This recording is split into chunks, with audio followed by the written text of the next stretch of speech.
बेरमपुर मध्य प्रदेश की वादियों में बसा एक खूबसूरत गांव। लेकिन इस गांव में छिपे थे कुछ ऐसे भयानक रहस्य जिन्होंने उस सदी में निवास करने वाले साहसी लोगों के दिल में भी एक खौफ पैदा कर रखा था।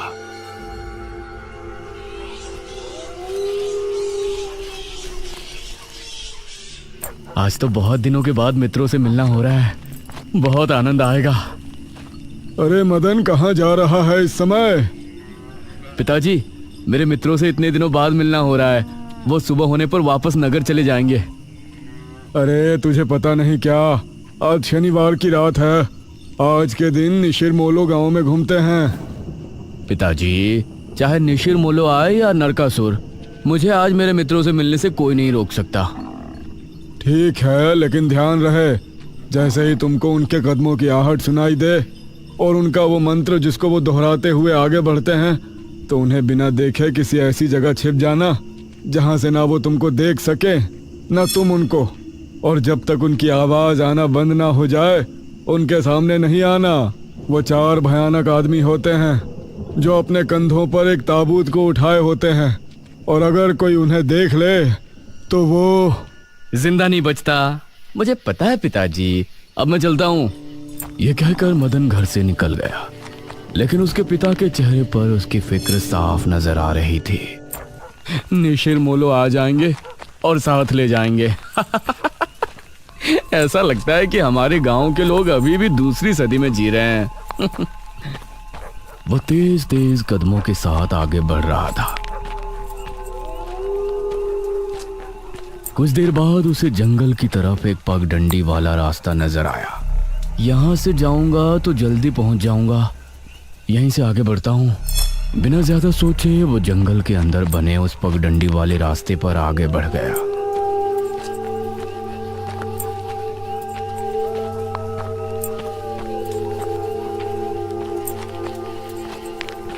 आज तो बहुत मजा आने वाला है, मिलकर खूब मदिरा पान भी करेंगे। तभी उसे भारी कदमों की आहटों के साथ कुछ आवाजें सुनाई देने लगी। इन आहटों और आवाजों को सुनकर वह एकदम से चौंक पड़ा और उसकी आंखें डर से बड़ी हो गईं। हे भगवान! वो जल्दी से झाड़ियों की तरफ भागा और उनमें छिपकर बैठ गया। वो झाड़ियों की ऊंट में बैठा लंबी लंबी सांस ले रहा था। वो आवाजें अब और ज्यादा साफ होने लगी थी। उसे यकीन था कि अब वो लोग उसके करीब ही आ रहे हैं। उसने धीरे धीरे छिपकर अपनी एक आंख से उनको देखा और वो हैरान रह गया।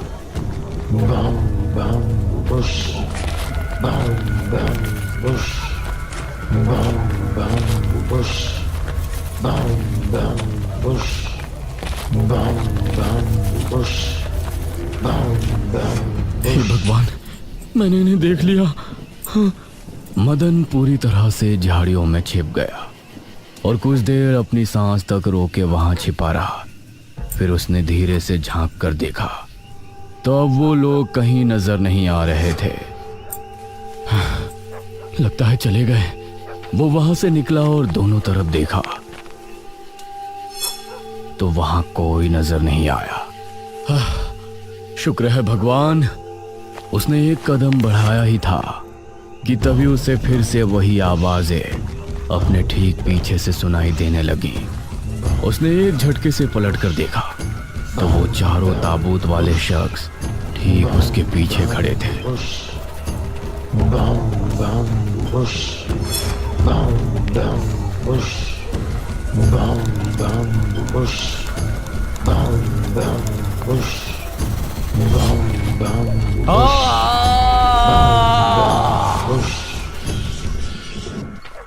इस तरफ जब देर रात भी मदन वापस नहीं लौटा तो उसके पिता को उसकी चिंता होने लगी। उसने गांव के एक आदमी विपुल को साथ लिया और जंगल की तरफ रवाना हुआ।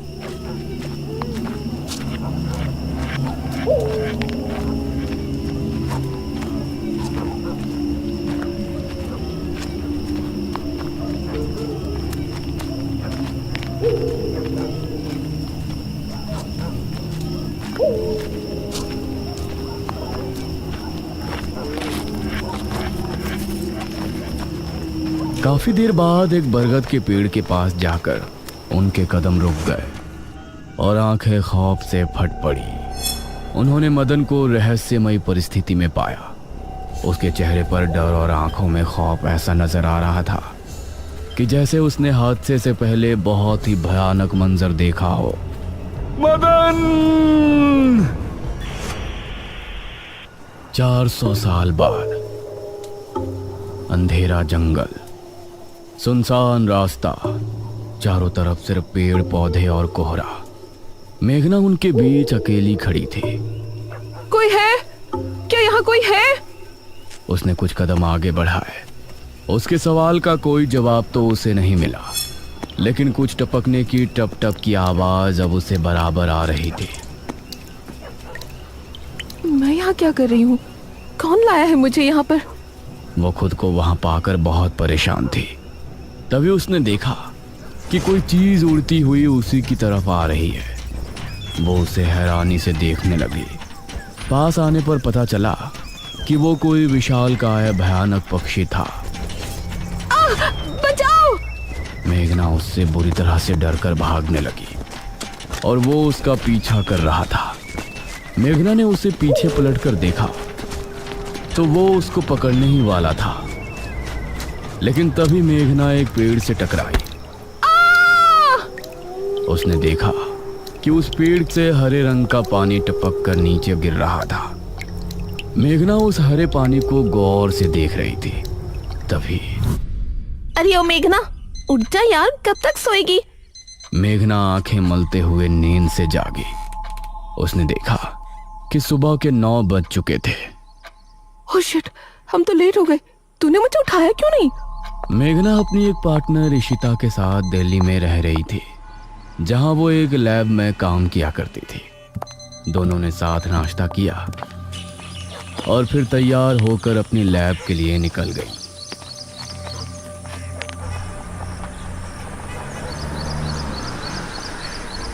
तेरा ऑमलेट खा खा कर मेरा पेट खराब हो चुका है। रोजाना कच्चा ही बनाकर दे देती है। शुक्र मना कि कच्चा भी खाने को मिल तो रहा है। तेरे भरोसे रहेंगे तो वो भी नहीं मिलने वाला। सोकर ही 9 बजे उठती है।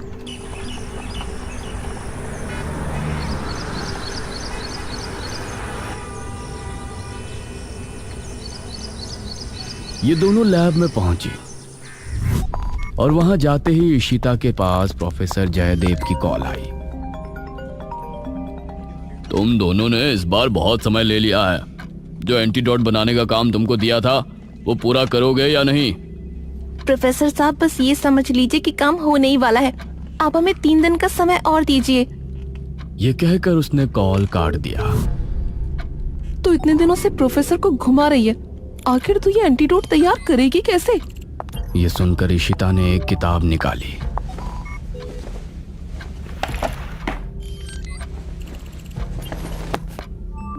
यार देख ये किताब, इसमें बहुत से ऐसे लिक्विड के बारे में लिखा है जिनकी कहानी पुरानी दंत कथाओं और लोक कथाओं से जुड़ी है।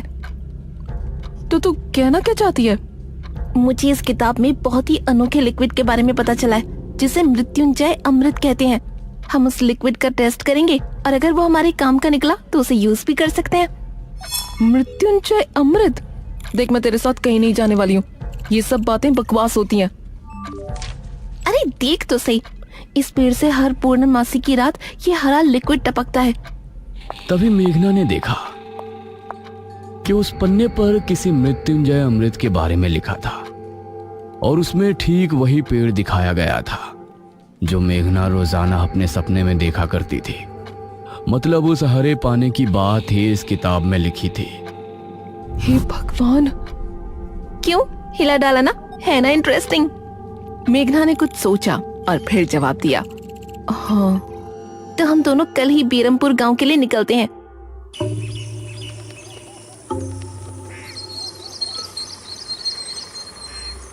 ये दोनों अगली सुबह ही बस से बेरमपुर के लिए निकल गई।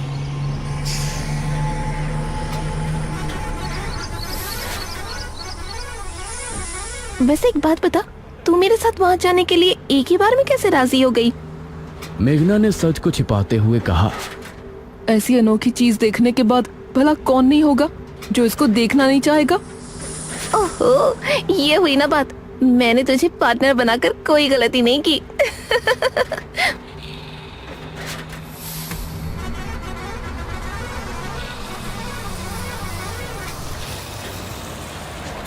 ये दोनों 5 घंटे के सफर के बाद एक जगह उतरी। इनके ठीक सामने एक बड़ा सा गेट था जिस पर नाम लिखा था बेरमपुर। इशिता और मेघना ने जैसे ही गेट के अंदर कदम रखा तो अचानक से मौसम बदला। सूरज मानो बादलों के पीछे छिप गया और एक हवा अपने साथ आंधी ले आई। अरे वाह, गांव का मौसम तो बहुत ठंडा है। इधर गांव के लोग भी अचानक बदलते मौसम को देखकर हैरान रह गए।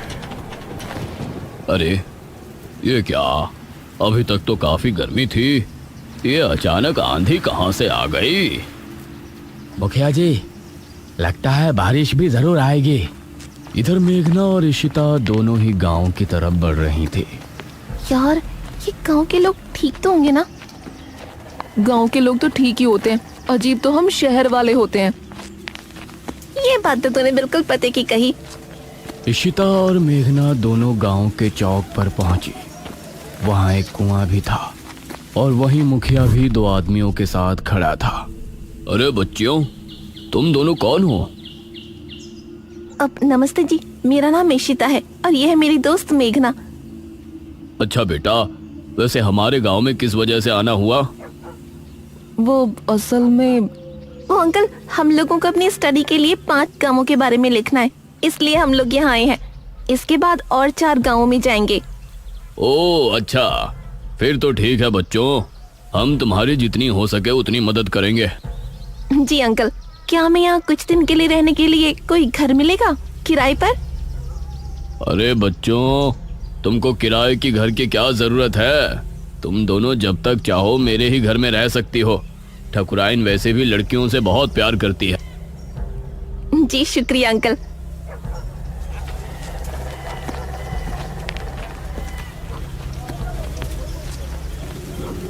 मुखिया इशिता और मेघना को अपने घर ले आया। तभी घर के मंदिर में जल रहा दीपक बुझ गया। अजी सुनती हो ठकुराइन? जी आई। ठकुराइन कमरे से बाहर आई। नमस्ते आंटी। नमस्ते बेटा। ओ जी, ये प्यारी प्यारी बच्चियां कौन है? ये दोनों शहर से अपनी पढ़ाई के सिलसिले में आई हैं। हमारे गांव के बारे में लिखना चाहती हैं। वो क्या होता है रे, वो रिसर्च करने आई हैं। तभी वहां पर एक और लड़का आया। क्या कहा? हमारे गांव पर रिसर्च? इशिता और मेघना ने उसे देखा। भला हमारे बेवकूफ गांव में आपको क्या मिल सकता है? ये सुनकर इशिता और मेघना हैरान रह गई। चुप करो अनुज, ऐसे कोई अपने गांव में बोलता है क्या? ये मेरा बेटा है अनुज। अनुज ने मेघा और इशिता की ओर देखा और उन्हें हाथ जोड़कर नमस्ते किया। नमस्ते बेटा अनुज, जरा इन दोनों को वो खाली कमरा दिखा दो जो तुम्हारे कमरे के बराबर में है। ठीक है पिताजी, आओ देवियों। देवियों? अनुज कॉरिडोर से होते हुए उनको कमरा दिखाने ले जाने लगा। इसी समय गांव के मंदिर में बैठा पुजारी भगवान की आरती कर रहा था। तभी अचानक से दिया बुझ गया। ये संकेत तो ठीक नजर नहीं आ रहे। हे प्रभु, रक्षा करना। वैसे आप लोगों को रिसर्च करने के लिए यही गांव मिला था? अरे हम लोगों को 5 गांवों के बारे में लिखना है, तो इसीलिए जो भी गांव पास दिखा चले आए। इसके बाद और किसी गांव में जाएंगे। अच्छा, वैसे यहाँ कुछ ऐसा है जो कि रहस्यमय या ऐतिहासिक हो? हाँ है ना, एक राजमहल। राजमहल यहाँ? हाँ, 400 साल पहले जो यहाँ के राजा हुआ करते थे, उनका महल। वैसे अनुज, क्या तुम हमें उस महल में लेकर चलोगे? हाँ, तुम लोग जाना चाहोगी तो जरूर। तो ठीक है, रात को जब सब सो जाएंगे तो हमें वहाँ ले चलना। यह सुनकर मेघना इशिता को हैरानी से देखने लगी। रात के समय तुम लोग मजाक तो नहीं कर रहे? नहीं, हम तो चलने को तैयार हैं। तुम्हें डर लग रहा है तो बताओ। मेरा गांव है ये, मुझे क्यों डर लगेगा? ठीक है, ले चलूंगा, लेकिन पिताजी को और माँ को पता नहीं चलना चाहिए। ग्रेट। तो बताओ किस टाइम आ रहे हो? 12 बजे तक पिताजी और माँ दोनों सो जाएंगे। मैं उसी समय तुम लोगों को ले आऊंगा। हाँ सही है। ये कहकर अनुज ने उन्हें कमरे में छोड़ा और वहां से चला गया। ये क्या? हम तो उस मृत्युंजय अमृत के बारे में पता करने आए थे ना। अब हम ये राजमहल क्यों जा रहे हैं? अरे उसको सीधा पूछते तो उसे शक हो जाता ना। आज हम राजमहल चलते हैं और फिर कल उसे जंगल जाने को कहेंगे और वहाँ जाकर बातों ही बातों में उससे मृत्युंजय अमृत के बारे में पूछेंगे। ये सही है। इस तरफ गांव के लोग मौसम के बदलती ठंड से बहुत हैरान थे। पुजारी बार बार आसमान की तरफ देख रहा था, जहां उसे काला अंधेरा इधर उधर घूमता हुआ नजर आ रहा था। करीब 12 बजे जब मुखिया और उसकी पत्नी गहरी नींद में थे तो अनुज कमरे से निकला। अरे लगता है आ गया। इशिता ने उठकर दरवाजा खोला। हाय अनुज। तुम लोग तैयार हो? हाँ चलो, हम तो रेडी हैं। तो चलो। अनुज इनको लेकर घर से निकला और इन्होंने 2 गलियां पार कर ली थी। उफ, तुम्हारे गांव में हवा इतनी ही ज्यादा चलती है क्या? रोज तो नहीं चलती, लेकिन शहर की 2 लड़कियों के साथ लगता है उनके शहर का प्रदूषण भी आंधी के रूप में साथ आ गया। कुछ देर चलने के बाद ये तीनों एक बड़े से राजमहल के सामने खड़े थे, जिसे देखकर मेघना को कुछ याद आने लगा। ऐसा लगता है कि इस राजमहल को मैंने पहले कहीं देखा है। ये है राजमहल राजा सूरजभान का। वाकई में काफी आलीशान है। यह कहते हुए इशिता ने अपने कैमरे में उसकी एक फोटो ली। हमें खिड़की से अंदर जाना पड़ेगा, इसका दरवाजा सालों से जाम है। ये तीनों एक खिड़की के रास्ते राजमहल में पहुंचे और वहां की हर एक चीज मेघना को जानी पहचानी लग रही थी। इस तरफ गांव में आंधी का बहाव बढ़ने लगा था। सभी अपने अपने घरों में आराम से सो रहे थे।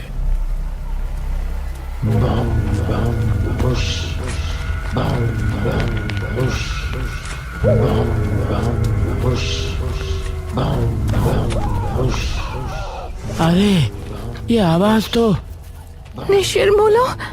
गांव के सभी लोगों के दिलों में खौफ उतर आया। उसी समय मुखिया के कमरे में गांव का पुजारी हड़बड़ाता हुआ पहुंचा। मुखिया जी उठिए। मुखिया चौंकता हुआ नींद से जागा। क्या हुआ पुजारी जी, इतनी रात में आप? गांव में निशीर मोलो की आवाज गूंज रही है, सब बहुत डरे हुए हैं। पुजारी जी, ये कैसे हो सकता है? निशीर मोलो यहाँ कैसे आ सकते हैं? वो तो कई सालों पहले सो गए थे।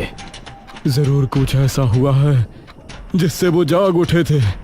हमारा मन बहुत विचलित हो रहा है। गांव के सभी लोग अपने अपने घरों में जाग चुके थे और डरे बैठे थे। यह आवाज सभी के दिलों में खौफ पैदा कर रही थी। मेघना, इशिता और अनुज तीनों इस बात से बेखबर राजमहल में घूम रहे थे। ये कैसी आवाज है? हाँ, मैंने भी सुनी। ऐसा लग रहा था कि कोई सिपाही भारी जूतों के साथ गलियारे में चहलकदमी कर रहा है, लेकिन दूर दूर तक कोई नजर नहीं आ रहा था।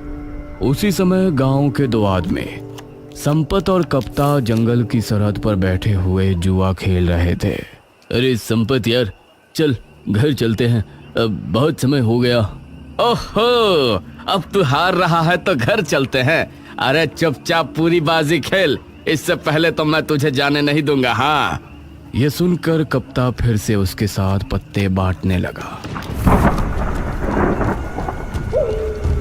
उन दोनों को यह आवाज सुनाई दी। तेज आंधी की हवाओं में उनकी आंखें बहुत मुश्किल से खुल रही थी।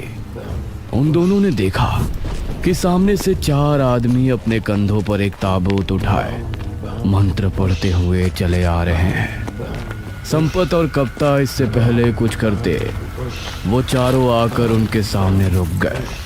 हवा का रुख थोड़ा कम हुआ। वो चारों अपनी लाल चमकती आंखों से संपत और कप्ता को घूर रहे थे। इधर इशिता, मेघना और अनुज को एक दरवाजा खुलने की तेज आवाज सुनाई दी और वो चौंक पड़े। न जाने उस दरवाजे से कौन निकला जिसको देखकर ये तीनों चौंक पड़े। वहीं संपत और कप्ता के सामने खड़े वो चारों शख्स जो कि निशूर मोलो थे। उनके कंधों पर रखा ताबूत खुल गया और उसके खुलते ही संपत और कप्ता की चीख पूरे गांव के लोगों ने सुनी, जिसे सुनकर सभी गांव के लोग डर गए। ये किसकी चीख थी जी? निशिर मोलो, ये चीख किसी अनहोनी की संकेत थी। निशिर मोलो आखिर कौन है? क्या है मृत्युंजय अमृत? और क्या संबंध है मेघना का इन सब से? इन सभी सवालों के जवाब जानने के लिए हमारे साथ जुड़े रहिए इस कहानी के अगले भाग में भी।